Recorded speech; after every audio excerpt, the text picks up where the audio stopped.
जब एग्जाम पास में आती है या फिर चैप्टर खत्म हो जाता है तो सवाल आता है कि सर इतना बड़ा चैप्टर जिसको 1 से 2 महीना लगता है, वो 1-2 घंटे में कैसे करें? और उसमें भी सर मेरा ना सिर्फ डाइपोल ही वीक है, सर मेरा सिर्फ कैपेसिटर ही वीक है। ऐसा सीरीज कहाँ मिलेगा? तो मैं अभिजीत पेशकर बना रहा हूँ एक ऐसी सीरीज नीट और जेईई के बच्चों के लिए, इवन सीईटी के बच्चों के लिए, जहां स्टूडेंट्स अपना जो सेक्शन वीक है उस पे फोकस कर सकता है, उसमें अपना जो चैप्टर वीक है उस पे फोकस कर सकता है, उस चैप्टर में जो कॉन्सेप्ट वीक है उस पे वो फोकस कर सकता है। तो बच्चों, एक बहुत ही बेहतरीन सीक्वेंस के साथ एक वीडियो सीरीज में बना रहा हूं। आपको इसका पूरा जो आगे की वीडियोस है वो साकार ऑनलाइन इस ऐप पे इलेक्ट्रिसिटी एंड मैग्नेटिज्म सेक्शन, क्या इलेक्ट्रिसिटी एंड मैग्नेटिज्म सेक्शन, इस वीडियो सीरीज के अंदर सारे वीडियोस मिल जाएंगे। तो जरूर ऐप को डाउनलोड करो और इस वीडियो को एंजॉय करो। बाय। हेलो बच्चों, तो लेक्चर नंबर 5 ऑफ इलेक्ट्रोस्टैटिक्स में हम पढ़ने वाले हैं इलेक्ट्रिक डाइपोल। सब कुछ इलेक्ट्रिक डाइपोल के बारे में, फील्ड, पोटेंशियल, टॉर्क, वर्क, और सबसे इंपॉर्टेंट बहुत सारे टेक्स्ट बुक में आपको ये नहीं मिलेगा, डाइपोल डाइपोल इंटरेक्शन। ठीक है, लेट अस स्टार्ट। सो इससे पहले आपने पीछे की वीडियोस नहीं देखे तो भी कोई प्रॉब्लम नहीं, क्योंकि मैं हर एक कॉन्सेप्ट पे अलग वीडियो बना रहा हूं। ठीक है, चल। तो डाइपोल डाइपोल इंटरेक्शन जो है इंपॉर्टेंट वो तो आखिरी में पढ़ने वाले, बट सबसे पहले शुरुआत करते हैं डाइपोल होता क्या है। कुछ नहीं, दो इक्वल एंड अपोजिट चार्जेस, दो equal and opposite charges separated by some distance is called as a dipole. तो एक नेगेटिव, एक पॉजिटिव, बीच में कुछ डिस्टेंस है, इसको हमने कह दिया डाइपोल। क्यों पढ़ना जरूरी है? क्योंकि देखो ना, हर एक एटम NaCl मॉलिक्यूल देखो, Na प्लस Cl माइनस, एक प्लस एक minus, dipole. HCl, H plus Cl minus, एक प्लस एक माइनस। तो नेचर में आपको बहुत सारे डाइपोल्स दिखेंगे, तो डाइपोल्स की पढ़ाई करना बनता है। ठीक है, तो ये डाइपोल है। इसकी एक बहुत इंपॉर्टेंट प्रॉपर्टी है, उसे हम कहते हैं डाइपोल मोमेंट। डाइपोल मोमेंट सुना होगा, सिंबल P वेक्टर क्वांटिटी है। डाइपोल मोमेंट हमें बताता है वो डाइपोल कितना स्ट्रांग है। सिंपल याद रखो, डाइपोल मोमेंट से हमें पता चलता है वो डाइपोल कितना स्ट्रांग डाइपोल है। तो उसका फॉर्मूला है dipole moment is equal to charge, दोनों में से कोई भी एक चार्ज का मैग्नीट्यूड लो, इनटू दोनों में का distance. Simple, charge into distance, it is dipole moment. तो coulomb into metre, coulomb into metre ये हो गया उसका यूनिट। इसका डायमेंशन भी एग्जाम में पूछ सकते हैं। It is a vector quantity, it is a vector quantity, और उसकी डायरेक्शन होती है निगेटिव से पॉजिटिव के तरफ। निगेटिव से पॉजिटिव की तरफ मतलब अगर आपको डाइपोल की डायरेक्शन दिखानी है तो आप ऐसे दिखाओगे, निगेटिव से पॉजिटिव की तरफ, और सिंबल लिखोगे P। याद रखना, it is a vector quantity, मतलब अगर आपके पास दो डाइपोल है तो उनका वेक्टर एडिशन आप कर सकते हो। एग्जांपल देता हूं मैं आपको। अगर आपके पास मान लो ये ट्राइंगल बनाया है और यहां पर चार्ज है -2q, और यहां पर है q और यहां पर है q, तो अब ध्यान से देखो, जितना पॉजिटिव चार्ज है उतना ही निगेटिव चार्ज है। क्यू क्यू हो गया 2q और ये -2q। तो यहां पर हमारे पास दो डाइपोल बन सकते हैं। तो इस -2q को हम तोड़ेंगे -q और -q में, तोड़ दिया उसको, -q और -q में स्प्लिट कर दिया। क्यों? क्योंकि मुझे एक जोड़ी बनानी है यहां पर और एक जोड़ी बनानी है यहां पर। तो -q से +q एक डाइपोल इधर बन गया, और -q से +q एक डाइपोल इधर बन गया। अब ये दोनों डाइपोल सेम है, q सेम है, तो q q q q, तो क्यों पूछ रहे हो? तो डाइपोल कभी कभी अलग भी हो सकता है ना? तो डाइपोल सेम है, दोनों में एंगल 60 डिग्री है। क्यों? क्योंकि इक्विलैटरल ट्रायंगल है। अब वेक्टर एडिशन आप कर सकते हो, √a² + b² + 2ab cos theta. तो याद रखना, dipole moment is a vector quantity. अब ये डाइपोल करता क्या है? करता कुछ नहीं है, उसको कुछ काम नहीं है। डाइपोल बस अपने आजू बाजू में इलेक्ट्रिक फील्ड बनाता है। क्या बनाता है? इलेक्ट्रिक फील्ड बनाता है। क्या सर ये इलेक्ट्रिक फील्ड हम फाइंड कर सकते हैं? हाँ, कर सकते हैं। क्या इसको मेजर कर सकते हैं? हाँ, मेजर कर सकते हैं। क्या इसको डिराइव कर सकते हैं? हाँ, डिराइव कर सकते हैं। क्या डिराइव करके दिखाओगे सर? अभी नहीं बेटा, ये रिवीजन और क्रैश कोर्स टाइप का वीडियो है ना, तो डेरिवेशन का अलग वीडियो बना के रखा है मैंने। इस पे मैं आपको सिर्फ बताऊंगा कि अगर आपको इस वाले पॉइंट पे इलेक्ट्रिक फील्ड फाइंड करनी है तो वो इक्वेटोरियल पॉइंट कहलाता है। इक्वेटोरियल पॉइंट की फील्ड होती है Kp/r3। ये होती है इक्विटोरियल पॉइंट की इलेक्ट्रिक फील्ड। याद रखना ये अप्रोक्सीमेट इलेक्ट्रिक फील्ड है, अप्रोक्सीमेट है, एग्जैक्ट नहीं है। क्यों? क्योंकि मोस्टली 99% ऑफ द एग्जांपल्स में डाइपोल छोटा होता है। तो ये जो भी फॉर्मूले मैं आपको देने वाला हूं वो सिर्फ स्मॉल डाइपोल्स के लिए ही अप्लीकेबल है। अगर आपको एक्चुअल फॉर्मूले देखने हैं तो आप वो टेक्स्ट बुक से देख सकते हो, पर उसका ज्यादा यूज होता नहीं है, और हुआ तो भी वो आपको वैसे भी याद नहीं रहेगा, थोड़ा सा लंबा चौड़ा फॉर्मूला है। ये इजी है, के पी अपॉन आर क्यूब। के मतलब वो अपना बचपन में देखा था 1/4 पाई एप्सिलॉन नॉट, 9 × 10⁻⁹ उसकी वैल्यू है। पी मतलब इसका डाइपोल मोमेंट, पी मतलब इसका डाइपोल मोमेंट, और आर मतलब सेंटर से डिस्टेंस। सिंपल बात, नो बकवास। आगे बढ़ते हैं। एक्सियल पॉइंट, इस लाइन को हम बोलते हैं एक्सिस, और इस पॉइंट पे, इस पे जो पॉइंट है उसको बोलते हैं एक्सियल पॉइंट। तो एक्सियल पॉइंट पे कितनी फील्ड होती है? तो याद रखना है आपको, एक्सियल पॉइंट पे फील्ड होती है 2 kp/r³। खत्म, डबल कर देने का। इसका डबल इधर, उसको 50 रुपए, इसको 100 रुपए, खत्म, काम खत्म, घर पे जाने का। तो kp/r³, 2 kp/r³, सिंपल है। ओके। रैंडम पॉइंट, अगर रैंडम पॉइंट पे फाइंड करते हैं इलेक्ट्रिक फील्ड तो इंपॉर्टेंट फॉर्मूला है। तो इलेक्ट्रिक फील्ड का फॉर्मूला रैंडम पॉइंट पे होता है kp/r³ √3 cos² θ+1। थोड़ा सा अच्छा फॉर्मूला है, यही सेम टू सेम फॉर्मूला आपको मैग्नेटिज्म में भी यूज करना है। तो याद रखो इसको, kp/r³ कितना लर्न हो गया? √3 cos² θ+1 लेने का, √3 cos² θ+1 लेने का। बट सबसे इंपॉर्टेंट यहाँ क्या है पता है आपको? सबसे इंपॉर्टेंट है ये 3 अलग अलग पॉइंट पे जो इलेक्ट्रिक फील्ड हम फाइंड कर रहे हैं उसकी डायरेक्शन क्या है। तो उसकी डायरेक्शन बताओ आपको मैं। याद रखना, इस वाले लाइन पे जो इसकी डायरेक्शन है वही इसकी डायरेक्शन, सेम डायरेक्शन। बोलने का मेरे साथ, एक्सियल पॉइंट पे सेम डायरेक्शन।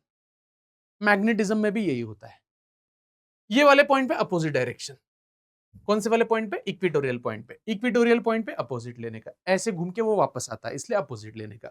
यहां यहां कुछ तो बीच में एंगल बनेगा, एक रैंडम बीच में एंगल बनेगा, क्योंकि वो बीच वाला पॉइंट है ना, तो कुछ तो एक रैंडम एंगल बनेगा। उसका भी फॉर्मूला मैं आपको दे देता हूं। तो यहां जो एंगल बन रहा है, ये वाला एंगल, ये जो एंगल है इसको फाई बोलता हूं मैं।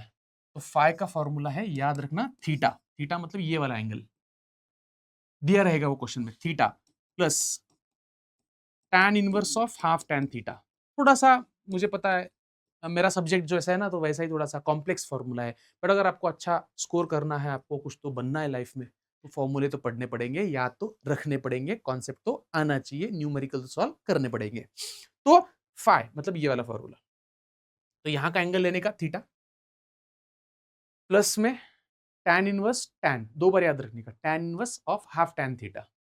सिंपल है, कोई डिफिकल्ट नहीं है। डिफिकल्टी हमारे मानने ना मानने में होती है। तो बहुत सिंपल फॉर्मूला है। तो एक बार वीडियो को पॉज करो और इस बार इसको लिख लो और याद करो। बहुत अच्छा होगा अगर आप इसके ऊपर तुरंत 1-2 क्वेश्चन सॉल्व करते हो, बहुत अच्छा होगा। वाह, मजा आ जाएगा। ठीक है, चलो आगे बढ़ते हैं। तो ये हो गए इलेक्ट्रिक फील्ड। तो जैसे हमने इलेक्ट्रिक फील्ड फाइंड की कहां पर, एक था इक्विटोरियल पर, एक था एक्सियल पर, और एक था रैंडम पॉइंट पे, वैसे ही हम फाइंड करने वाले हैं पोटेंशियल। हम फाइंड करने वाले हैं पोटेंशियल कहां पर? तो वहीं पर, फिर से एक बार, इक्विटोरियल पर। इक्विटोरियल पर याद रखना है पोटेंशियल होता है, वाह रे वाह, जीरो। याद रख लो, पोटेंशियल होता है जीरो। टेंशन लेने का नहीं, पोटेंशियल बोल दिया। क्यों जीरो? ये पॉजिटिव है, ये नेगेटिव है, दोनों ने कांड कर दिया, जीरो हो गया। टेंशन लेने का नहीं। ये वाले पॉइंट पे अगर तुम पॉजिटिव की तरफ जा रहे हो तो पोटेंशियल पॉजिटिव, अगर आप निगेटिव की तरफ जा रहे हो पोटेंशियल निगेटिव। तो एक्सियल पॉइंट पे जो पोटेंशियल होता है वो काफी सिंपल होता है, kp/r²। मैं कभी कभी बोलता हूँ स्क्वायर, लिखता हूँ क्यों, बड़ी याद रखने का, kp/r²। बहुत इंपॉर्टेंट है, kp/r²। रैंडम पॉइंट पे भी बहुत इजी है, kp cos θ/r²। That's it. कितना इजी है देखो बेटा, लाइफ में कुछ मुश्किल नहीं होता, मुश्किल हम चीजों को बना देते हैं। तो जीरो है, जीरो है, kp/r² है, और kp/r² इंटू कॉस थीटा है। थीटा क्या है? ये यहाँ का एंगल है। पोटेंशियल पे क्वेश्चन आया तो चांदी ही चांदी है, नहीं तो फिर इलेक्ट्रिक फील्ड पे क्वेश्चन तो आ ही सकता है। तो एक हमने देखा कि डाइपोल क्या होता है, डाइपोल मोमेंट क्या होता है, इलेक्ट्रिक फील्ड क्या होती है, इलेक्ट्रिक पोटेंशियल कैसे फाइंड करने का है। अब अगर मैंने इस डाइपोल मोमेंट को पकड़ा और जेब में रख दिया, जेब में क्यों रखूंगा, उसको हमने रख दिया इलेक्ट्रिक फील्ड में। अगर हमने डाइपोल को पकड़ा और रख दिया इलेक्ट्रिक फील्ड में, इलेक्ट्रिक फील्ड मतलब समझते हो ऐसे इलेक्ट्रिक फील्ड में रख दिया। अब इलेक्ट्रिक फील्ड में जैसे ही मैं उसको रखूंगा उसके ऊपर टॉर्क लगेगा, घूम जाएगा बेचारा, घूम जाएगा। जैसे एक मैग्नेट घूमता है ना, वैसे डायपोल भी घूम जाएगा। तो अगर मैंने एक डायपोल को इलेक्ट्रिक फील्ड में रख दिया तो इलेक्ट्रिक फील्ड उसको घुमाएगी, घुमाएगी तो क्या लगाएगी? टॉर्क लगाएगी। क्या लगाएगी? टॉर्क लगाएगी। मेरे पीछे पीछे बोलना, क्या लगाएगी? टॉर्क लगाएगी। क्यों लगाएगी? उसकी इच्छा, लगा रही है, लगाने दो। अपने को फाइंड करना है। टॉर्क कितना होगा? सिंपल फॉर्मूला है, पी क्रॉस ई कर दो, आपकी लाइफ आसान हो जाएगी। पी क्रॉस ई, टेंशन लेने का नहीं, पी क्रॉस ई। बहुत तो बहुत आप इसको पीई साइन थीटा बोल सकते हो।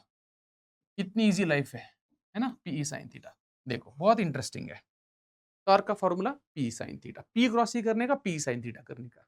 अब अगर आप बोलते हो नहीं सर, मैं चाहता हूं कि मैं उसको पकड़ूंगा, घुमाऊंगा। अब क्यों घुमाऊंगा? आपकी इच्छा। बट अगर आप घुमाते हो तो, अगर आप उसको घुमाते हो तो आप उसके ऊपर वर्क करने वाले हो। क्या करने वाले हो? वर्क करने वाले हो। कितना वर्क करने वाले हो मैं आपको बताऊंगा, पर क्या करोगे आप? वर्क करोगे। या फिर इलेक्ट्रिक फील्ड उसको घुमाएगी तो इलेक्ट्रिक फील्ड भी वर्क करेगी। तो आप आपका भी वर्क फाइंड कर सकते हो, इलेक्ट्रिक फील्ड का भी वर्क फाइंड कर सकते हो। पर वर्क करने के लिए लगती है एनर्जी, थोड़ी सी एनर्जी ले लेते हैं। ओके, तो वर्क, तो वर्क का फॉर्मूला, अगर आप वर्क कर रहे हो तो फॉर्मूला याद रखोगे, माइनस से शुरुआत करने का। आप खुद बहुत निगेटिव इंसान हो तो निगेटिव से शुरुआत करो। आप कौन हो? निगेटिव इंसान हो तो शुरुआत निगेटिव से करो। अगर आपका वर्क है, आप वर्क कर रहे हो, एक्सटर्नल एजेंट वर्क कर रहा है, निगेटिव से शुरुआत करो। Minus PE, minus PE. P का मतलब डाइपोल मोमेंट, ई का मतलब इलेक्ट्रिक फील्ड, पी का मतलब डाइपोल मोमेंट, ई का मतलब electric field, minus PE cos theta 2 minus cos theta 1। अब कॉस थीटा 2 क्या है? थीटा 2 मतलब फाइनल वाला एंगल, जो भी फाइनल वाला एंगल बनेगा, मान लो 90 डिग्री है तो फाइनल वाला एंगल। इनिशियल मतलब जो शुरुआत में एंगल था, शुरुआत में 0 डिग्री हो सकता है, कुछ भी हो सकता है डाइपोल का एंगल, है ना? डाइपोल का, और ये एंगल किसके साथ है? तो इलेक्ट्रिक फील्ड के साथ एंगल है। तो शुरुआत का एंगल लेने का, बाद में का एंगल लेने का, वर्क डन आ जाएगा। बट अगर आप यही बोलते हो कि सर खुदा ने कितना वर्क किया, खुदा मतलब क्या? खुदा मतलब फील्ड, फील्ड ने कितना वर्क किया, क्योंकि हम है तो, जैसे हम यहाँ पर चल रहे तो हमारा फोर्स है तो हमें ग्रेविटी भी खींच रही है ना, धरती माता हमें खींच रही है तो उसका भी तो वर्क होगा कुछ ना कुछ। तो अगर फील्ड का वर्क फाइंड करना है, कुछ मत करो, हम छोड़ के बाकी सब पॉजिटिव, तो शुरुआत पॉजिटिव से करो। Plus PE cos theta 2 minus cos theta 1, इतना आसान है। Plus PE cos theta 2 minus cos theta 1, simple है। आपका वर्क डन फाइंड करना है तो माइनस से लेने का, अगर फील्ड का वर्क है तो प्लस लेने का। काम खत्म, टेंशन नहीं लेने का, आगे बढ़ने का। इसके ऊपर 2-4 क्वेश्चन सॉल्व कर लो, कॉन्फिडेंस और बढ़ेगा आपका। ठीक है, आगे बढ़ते हैं। पोटेंशियल एनर्जी, अब क्योंकि क्योंकि हम उस पर वर्क कर रहे हैं तो हमारी एनर्जी जा रही है। आप पूछोगे कहाँ जा रही है, मैं बोलूंगा मुझे नहीं पता। आप उसको घुमा रहे हो, आपकी एनर्जी जा रही है, बट किसी ने बोला है energy can not be created, can not be destroyed, तो वो एनर्जी कहीं तो गई होगी। तो मैंने थोड़ा देर बैठा और सोचा ये एनर्जी कहाँ गई। हाँ, ये एनर्जी पोटेंशियल एनर्जी में कन्वर्ट तो नहीं हुई। तो कितनी कन्वर्ट हुई? जितना मैंने वर्क डन किया उतनी एनर्जी चेंज हो गई। तो ये एनर्जी भी मैं फाइंड कर सकता हूँ, सिंपल, कुछ टेंशन लेने का नहीं। फिर से एक बार, आपने किया तो निगेटिव है, निगेटिव से शुरुआत करो, minus P dot E, tension लेने का नहीं। माइनस पी डॉट ई ये पोटेंशियल एनर्जी का फॉर्मूला है, या फिर माइनस पीई कॉस थीटा, ऐसा भी आप इसको लिख सकते हो। तो पोटेंशियल एनर्जी का formula minus PE cos theta, बहुत सिंपल, बहुत भयंकर, एकदम मस्त कॉन्सेप्ट है। तो हमने क्या क्या पढ़ा पोटेंशियल के बारे में? हमने पोटेंशियल, सॉरी, डायपोल के बारे में क्या क्या पढ़ा हमने? तो डायपोल होता क्या है? तो कुछ नहीं होता, एक प्लस एक माइनस होता है डायपोल। उसको होता है एक डायपोल मोमेंट। डायपोल क्या करता है? अपने आजू बाजू में फील्ड बनाता है। फील्ड कहाँ कहाँ बनाता है? सब तरफ बनाता है। इक्वेटोरियल पे बनाता है, एक्सियल पे बनाता है, रैंडम पॉइंट पे बनाता है। क्या हम हर पॉइंट का पोटेंशियल फाइंड कर सकते हैं? हाँ, पोटेंशियल भी फाइंड कर सकते हैं।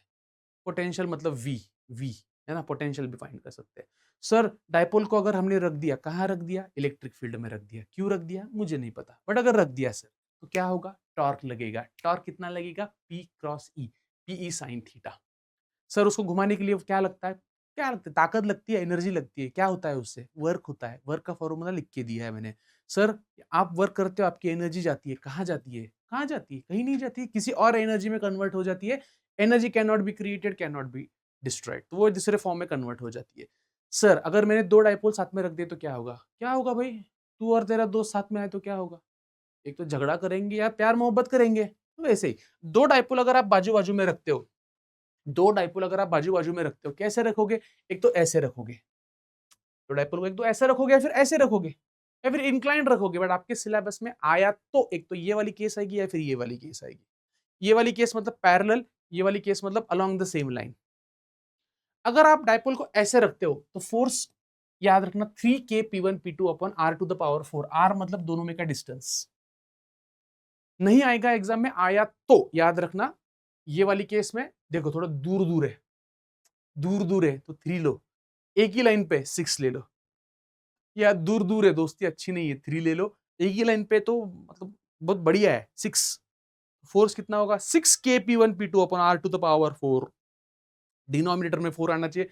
याद रखो डाइपोल डाइपोल के इंटरेक्शन में जो फोर्स होता है, याद रखना है डाइपोल डाइपोल के इंटरेक्शन में जो फोर्स होता है वो R टू द पावर 4 को इनवर्सली प्रोपोर्शनल होता है। R टू द पावर 4 को इनवर्सली प्रोपोर्शनल होता है। और जो एनर्जी होती है वो R to the power inverse 3 को इनवर्सली प्रोपोर्शनल होती है। R टू द पावर 3 को इनवर्सली प्रोपोर्शनल। याद रखना, ये दो कॉन्सेप्ट याद रखो, इसके ऊपर क्वेश्चन आया तो आपका लक है ना, मेरा भी लक आपका भी लक। तो इस पूरे वीडियो में अगर आप इस वीडियो को फिर से एक बार देखोगे तो कभी भूलोगे नहीं, और इसके साथ साथ अगर आपने इसके ऊपर 10-15 क्वेश्चन सॉल्व कर लिए तो मैं गारंटी देता हूं एग्जाम में आपको ये सब याद आएगा, मेरे शब्द आपको याद आएंगे। ठीक है, तो ये वीडियो आपको अगर याद याद नहीं अच्छा लगा होगा तो अगला वीडियो जरूर देखना। इसकी पूरी लिस्ट मैंने ऐप पे साकार ऑनलाइन, इस ऐप पे डालिए साकार ऑनलाइन। इस ऐप पे पूरी कोर्स, पूरा इलेक्ट्रिसिटी और पूरा मैग्नेटिज्म का कोर्स, एक crash course type, revision type मैंने बना के रखा है। अभी तो सारे रिवीजन वीडियोस है, बट उसके ऊपर और सरप्राइजेस आ सकते हैं, जैसे क्विज आ सकती है, फॉर्मूला शीट दे दूंगा मैं आपको, है ना, और भी मुझे नहीं पता मैं और क्या क्या उसमें ऐड करूंगा, बट अभी तो एक चीज बोल रहा हूँ, सारे वीडियोस उसमें है, आप जल्दी रिवाइज कर सकते हो। ठीक है, दो चीज आपको करनी है, एक अच्छे से लिखना है, सब कुछ रिवाइज करना है, दूसरा आपको वीडियो कैसे लगा डिस्क्रिप्शन में या कमेंट सेक्शन में जल्दी से लिखना है। ठीक है, अभी पढ़ाई करो मन लगा के। All the best, bye.